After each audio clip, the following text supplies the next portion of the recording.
नमस्कार दोस्तों, मैं भरत सूर्यवंशी स्वागत करता हूं टारगेट सूर्यवंशी क्लासेस में। तो दोस्तों, हम जो है हिंदी के मोस्ट आईएमपी क्वेश्चन है जो एग्ज़ाम के दृष्टिकोण से हमारे लिए महत्वपूर्ण है, उन क्वेश्चन का संग्रह है। इसे एक बार देखिए, वीडियो को पूरा देखिए, कंप्लीट वाइज देखिए, ताकि आपको समझ में आ सके। ये बहुत ही हेल्पफुल हो सकता है दोस्तों।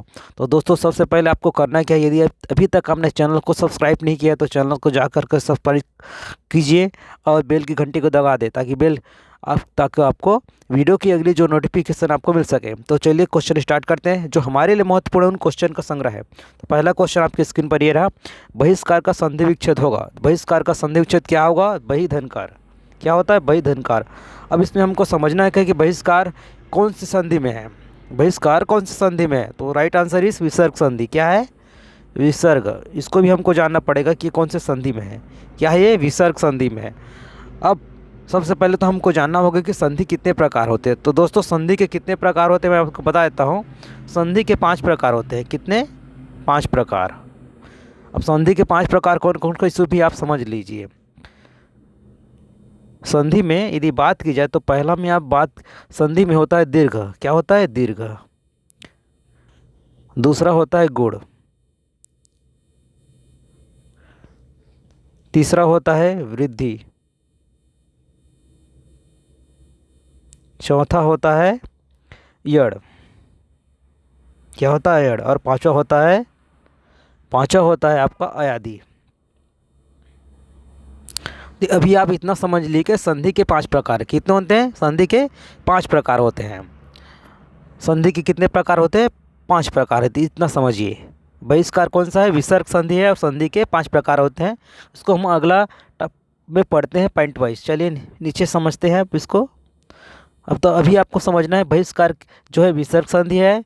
और संधि की बात की जाए तो संधि 5 प्रकार होते हैं। संधि के 5 प्रकार होते हैं। ठीक है दोस्तों। अब क्वेश्चन में देखिए, चयन में कौन सी संधि है? चयन में कौन सी संधि है? अब आपके उत्तर में दिख रहा होगा अयादि संधि है। अब इसको हमको समझना क्या होगा। अब अयादि संधि है कि नहीं, इसको हम कैसे देखते हैं, इसको समझते हैं। तो चलिए अब मैं आपको बताता हूँ। इसमें क्या होता है, पहला की आप स्क्रीन में देखे होंगे। तो पहला हम देख रहे हैं आपका दीर्घ। तो दीर्घ स्वर में क्या होता है दोस्तों, इसको समझिए। दीर्घ में होता है, दीर्घ में, सॉरी, देखिए थोड़ा सा पतला कर लेते हैं इसको। देखिए दीर्घ में क्या होता है, दीर्घ में स्वर आता है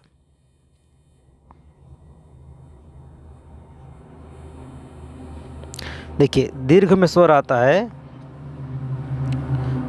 दीर्घ में कौन कौन स्वर, इसको समझिए। दीर्घ में आता है आ, ई, उ। ठीक है दोस्तों।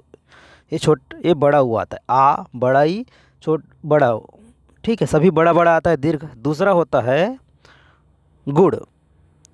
गुड़ में कौन कौन सा आता है, इसको समझिए। गुड़ में होता है आ, ए, ओ। ठीक है। उसके बाद होता है क्या? तीसरा में यदि बात की जाए तो तीसरा में होता है वृद्धि। क्या होता है? वृद्धि। उसमें क्या होता है? ए और वृद्धि। ठीक है। उसके बाद होता है, चौथा में होता है यड़। अब यड़ में क्या होता है? यरलव, य, र, ल, व, ये होता है। और पांचवा में होता है आपका, पांचवा में होता है आदि। ठीक है। अब अयादि में क्या होता है? अयादि में आपका अयादि में क्या होता है आपका? अय, एक मिनट,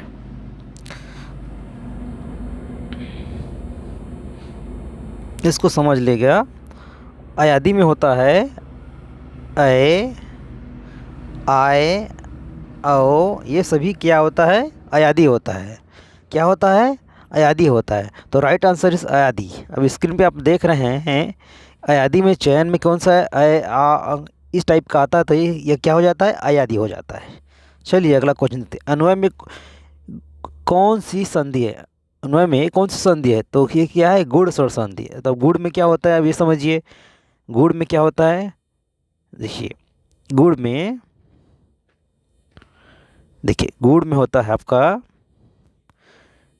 गुड़ में गुड़ स्वर संधि में होता है आपका अ ए ओ। अब इसमें क्वेश्चन ये बनता है कि निम्न में से गुड़ स्वर संधि गुड़ में कौन से शब्द होता है? तो अ ए ओ होता है। क्या होता है? अ ए ओ होता है। ठीक है दोस्तों, चलिए अगला क्वेश्चन देखते हैं। सच्चिदानंद का संधि विच्छेद सत धन चिद धन आनंद, सत धन चिन्ह धन आनंद। ठीक है दोस्तों, सत धन चित धन आनंद होता है। चलिए अगला क्वेश्चन देखते हैं। उन्नति का संधि विच्छेद क्या होगा? उन्नति का संधि विच्छेद क्या होगा? अब उन्नति का संधि विच्छेद क्या होगा? उत धन नति, उत धन नति। ठीक है दोस्तों, उत धन नति। चलिए अगला क्वेश्चन देखते हैं। निर्धन में कौन सी संधि है? निर्धन में कौन सी संधि है? तो निर्धन में विसर्ग संधि है। क्या है? विसर्ग संधि। अब विसर्ग संधि होता है क्या दोस्तों? इसको तो आपको समझना पड़ेगा सबसे पहले तो अब इसको समझिए। विसर्ग संधि है क्या? विसर्ग संधि होता है जिसमें क्या होता है? जिसमें स्वर या व्यंजन, ठीक है, स्वर या व्यंजन में क्या होता है? विकार उत्पन्न होता है। क्या होता है? विकार उत्पन्न होता है। स्वर या व्यंजन में विकार उत्पन्न होता है। ठीक है, स्वर या व्यंजन में विकार उत्पन्न होता है, उसे विसर्ग संधि कहते हैं। उसे विसर्ग संधि कहते हैं। ठीक है दोस्तों, विसर्ग संधि कहते हैं। चलिए अगला क्वेश्चन।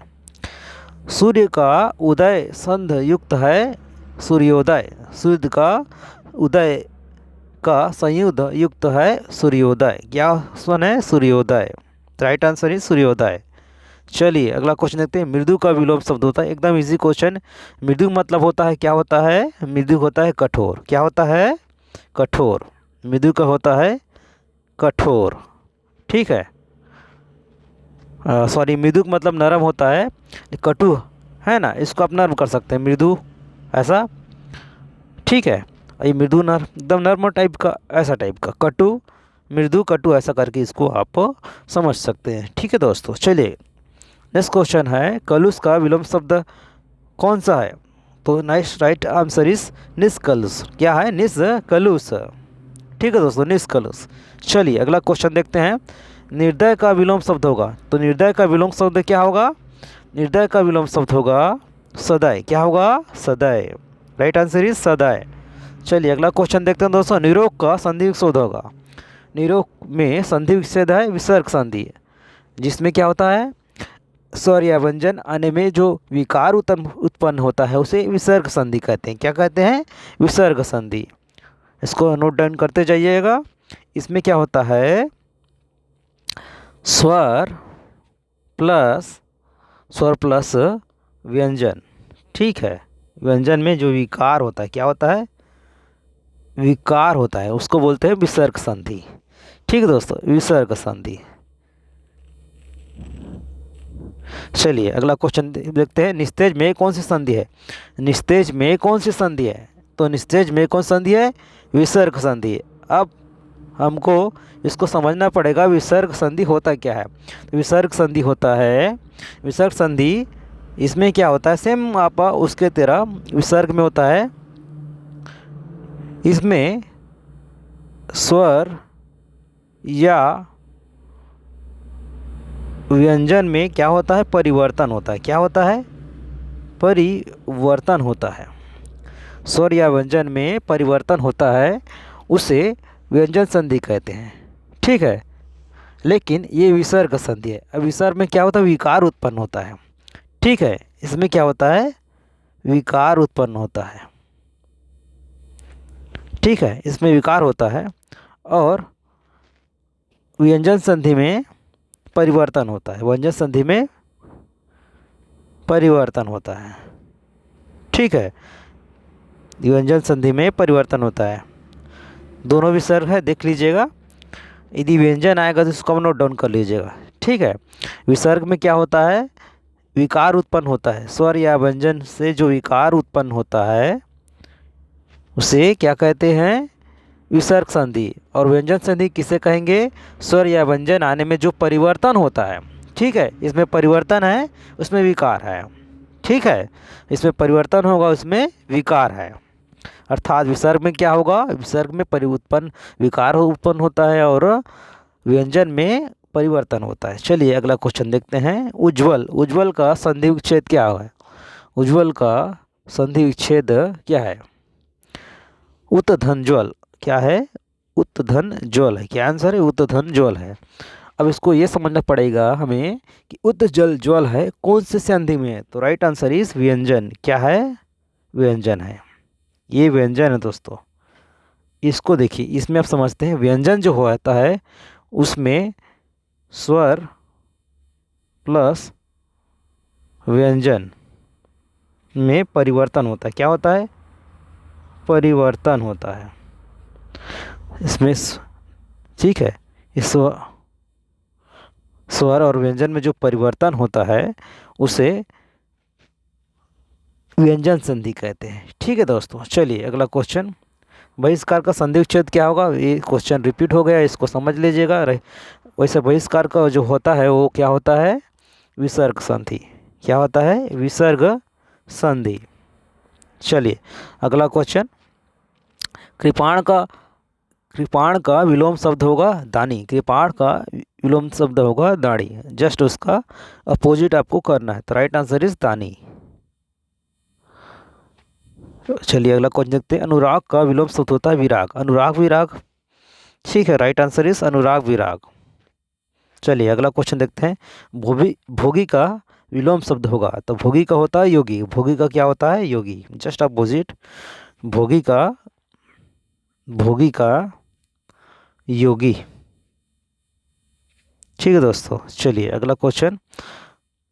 कीर्ति का विलोम शब्द क्या होगा, राइट आंसर इज कीर्ति का विलोम शब्द होगा अपकीर्ति। क्या होता है, अपकीर्ति। चलिए स्थूल का विलोम शब्द क्या है, तो स्थूल का विलोम शब्द है सूक्ष्म। क्या, सूक्ष्म है, राइट आंसर इज सूक्ष्म। नेक्स्ट क्वेश्चन देखते हैं।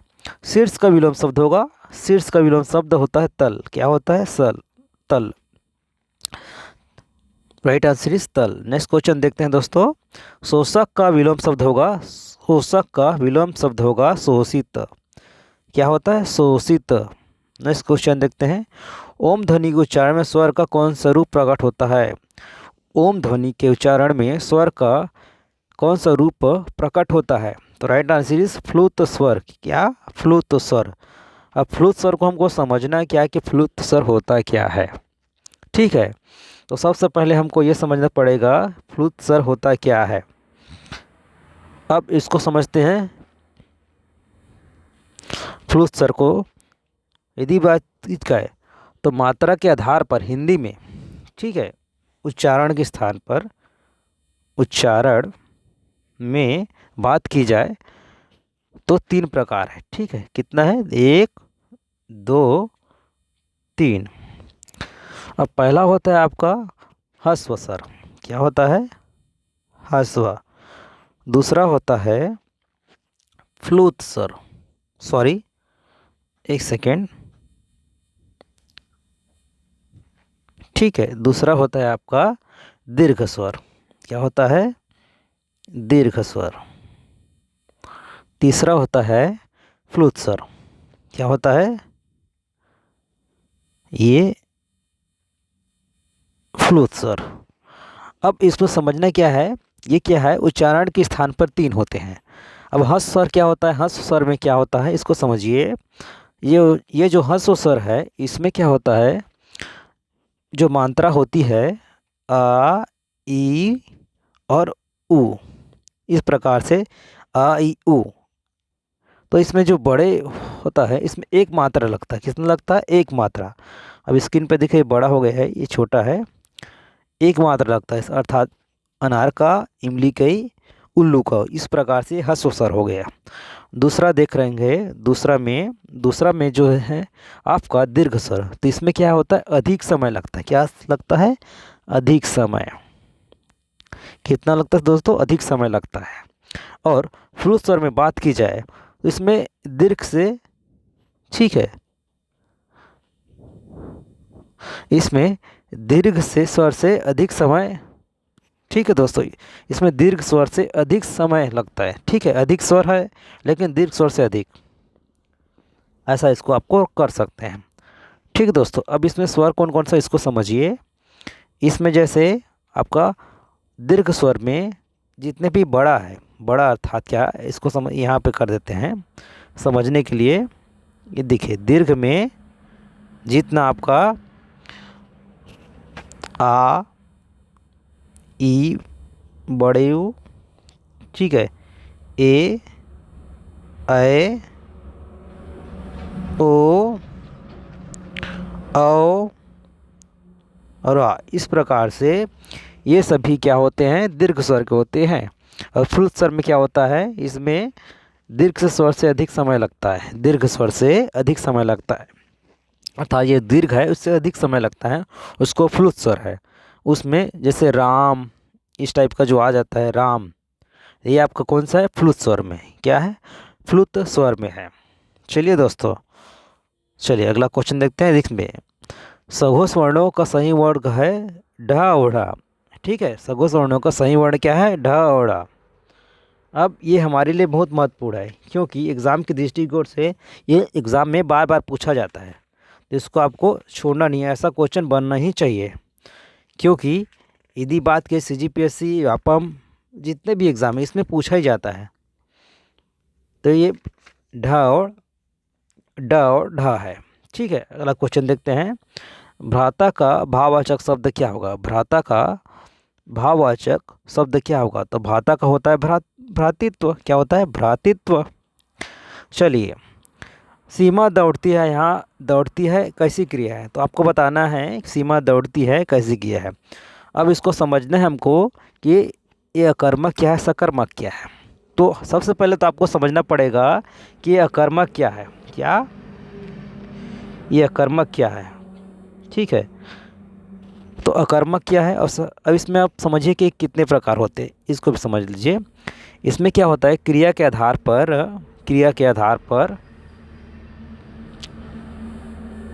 क्रिया के आधार पर दो होते हैं, कितना होते हैं, दो होते हैं। पहला तो आपका ये सकर्मक हुआ, ठीक है, सकर्मक, और दूसरा होता है आपका, सॉरी, पहला तो ये अकर्मक हुआ और दूसरा सकर्मक, सकर्मक, ठीक है। अब इसको समझिए होता ही क्या है। देखिए, इसमें क्या होता है, सकर्मक क्रिया में राम फल खाता है, ठीक है, राम फल खाता है, क्या खाता है, राम फल खाता है, राम फल खाता है। अब इसमें समझिए, राम फल खाता है तो राम क्या खाता है, फल खाता है। इसमें कर्म का अभाव होता है, सॉरी, इसमें जो है फल क्या है, इसमें कर्म है, फल क्या है, ये जो है कर्म है, ठीक है। और खाना क्या है, क्रिया है, तो खाना क्या क्या है, क्रिया है, खाना क्या है, क्रिया है, ठीक है, खाना क्या है, क्रिया है। इसी प्रकार से अकर्मक जो है, अकर्मक में होता है राधा रोती है, क्या होती है, राधा रोती है, राधा रोती है। तो राधा क्यों रोती है, तो इसका कोई कर्म, तो इसमें क्या होता है, राधा में कर्म का भाव होता है, राधा में क्या होता है, कर्म का भाव होता है, राधा में कर्म का भाव होता है, ठीक है दोस्तों। राधा में कर्म का भाव, कर्म का अभाव होता है, बल्कि और सकर्मक में राम फल खाता है, तो क्यों फल खाता है, तो राम फल क्या हुआ, कर्म हुआ, और खाना क्रिया है। इस प्रकार से आपको समझना है। तो यदि क्वेश्चन ये बनता है कर्म के आधार पर कितने होते हैं, तो कर्म के आधार पर दो होते हैं। पहला तो होता है आपका सकर्मक क्रिया, सकर्मक लिख दीजिए यहाँ पे, यहाँ पे सकर्मक,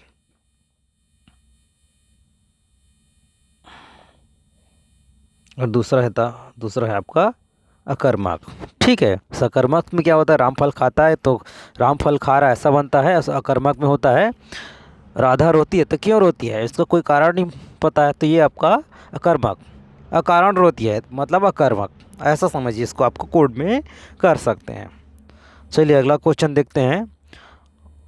आशुतोष ने कहा कि मैं पढ़ूंगा, इनमें से मैं पढ़ूंगा क्या है, तो मैं पढ़ूंगा संज्ञा उपवाक्य है। क्या है, संज्ञा उपवाक्य है। राइट आंसर इज संज्ञा उपवाक्य है। नेक्स्ट क्वेश्चन देखते हैं। सोना चांदी और तेल पानी किस प्रकार के संज्ञा द्रव है। राइट आंसर उत्तर द्रव है। चलिए, घोष का अर्थ होता है नाद, घोष का अर्थ होता है नाद। ठीक है दोस्तों, चलिए अगला क्वेश्चन। जिन ध्वनियों के उच्चारण में श्वास जिह्वा के दोनों ओर से निकल जाती है कहलाती है उत्तर पार्श्विक। आ स्वर होता है कहलाता है विवृत स्वर। क्या होता है, विवृत स्वर। पश्च स्वर है ई आ ई, पश्च स्वर है ई आ ई। ठीक दोस्तों, ई आ ई। अग्र स्वर है ए, अग्र स्वर है ऐ। स्र व्यंजन किन दो व्यंजनों से मिलकर बना है, तो स प्लस रा। Next question. ढा ड़ा व्यंजन वर्ग है, मूर्धन उपचित है। क्या है, मूर्धन उपचित है। Next question.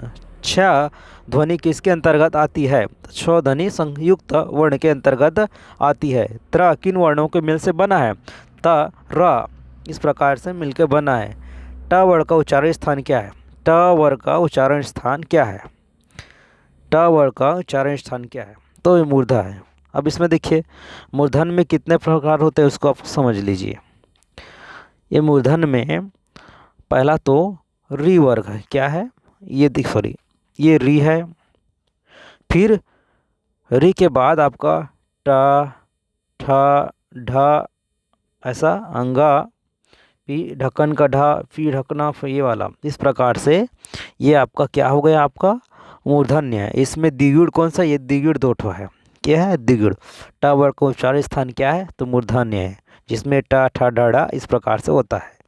चलिए अगला क्वेश्चन। फ का उच्चारण स्थान कौन सा है, फ का उच्चारण स्थान कौन सा है। ठीक है दोस्तों, तो प का उच्चारण स्थान है दंतोष्ठ। क्या है, दंतोष्ठ। अब इसमें क्या होता है, दंतोष्ठ में ये दंतोष्ठ में प वर्ग होता है। क्या होता है, प वर्ग। इसमें जितने भी प फ ब भ म इस प्रकार से जो होते हैं, एवं छोटा ऊ यहाँ पे बड़ा ऊ, ये सब क्या होता है आपका दंतोष्ठ में आता है, जो कि प वर्ग होता है, फिर छोटा ऊ फिर बड़ा ऊ, इस प्रकार से इसको आप समझ सकते हैं। चलिए अगला क्वेश्चन। स स ह व्यंजन कहलाते हैं, तो इसके जैसे आपके पिछले कक्षा में यदि वीडियो देखे होंगे तो आपको बताया था कि बीच में यदि स आ गए तो क्या हो गया, क्या हो गया दोस्तों, ऊष्म व्यंजन है। क्या हो गया, ऊष्म व्यंजन है। चलिए, यरलव में व्यंजन को कहते हैं अंतस्थ व्यंजन। क्या बोलते हैं, ये अंतस्थ व्यंजन। चलिए नेक्स्ट क्वेश्चन। क से म तक के व्यंजनों को कहा जाता है स्पर्श व्यंजन। क्या कहा जाता है, स्पर्श व्यंजन। चलिए अगला क्वेश्चन देखते हैं। वर्ण किसे कहते हैं, वर्ण किसे कहते हैं। अब इसको समझिए। वर्ण में क्या होता है, वर्ण मूल ध्वनि जिसका और विभाजन नहीं हो सकता उसे वर्ण कहते हैं। इसमें म प र य ये का ये सभी होते हैं।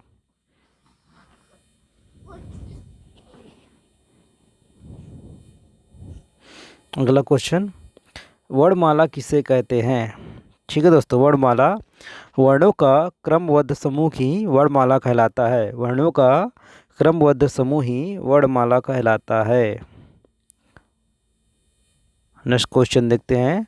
शब्द किसे कहते हैं, शब्द किसे कहते हैं, तो शब्द जो है दो या दो से अधिक वर्णों का जो मेल होता है, जिनका कोई निश्चित अर्थ नहीं निकलता है, उन्हें शब्द कहते हैं। क्या होते हैं, शब्द कहते हैं दोस्तों।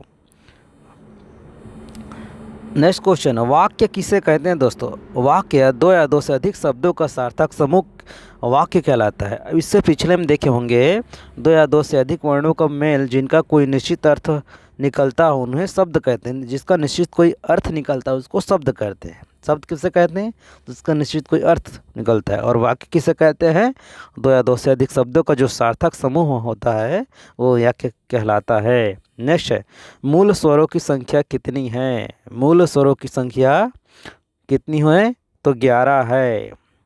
लेकिन यदि बात की जाए तो इसमें एग्ज़ाम में यह पूछता है कि दृष्टिगत रूप से कितने हैं। ठीक है, इसमें बोलता है परंपरागत रूप से इनकी संख्या कितनी है। तो परंपरा की बात हो जाए तो इसमें आपको करना है 11 + 3, सॉरी इसमें करना है आपको 11 + 2 अर्थात ये 13। ये हुआ परंपरा दृष्टिकोण से बात की जाए तो 13 होगी। क्या होगा, आंसर 13। ऐसा आपको एग्ज़ाम में लेना है। व्यापम में तो ऐसा बार पूछा जाता है क्वेश्चन को। मूल व्यंजन की संख्या होती है, तो मूल व्यंजन की संख्या होती है 33। लेकिन परंपरागत की बात की जाए तो इसमें भी क्वेश्चन जो होता है 33 + 2 35 होता है। Right answer is 35। ठीक है दोस्तों, चलिए अगला क्वेश्चन, जिन क्रिया विशेषण किसे कहते हैं। जिन शब्दों से क्रिया की विशेषता का ज्ञान होता है उसे क्रिया विशेषण कहते हैं। जैसे यहाँ, वहाँ, अब तक, यह सभी क्रिया विशेषण होता है। तो दोस्तों, यदि आपने चैनल को अभी तक सब्सक्राइब नहीं किया है तो चैनल को एक बार सब्सक्राइब कर ले, और ताकि आपको अगला वीडियो मिल सके। तो दोस्तों, वीडियो यहीं तक, मिलेंगे अगले वीडियो में। तब तक के लिए जय जोहार, जय छत्तीसगढ़, भारत माता की जय।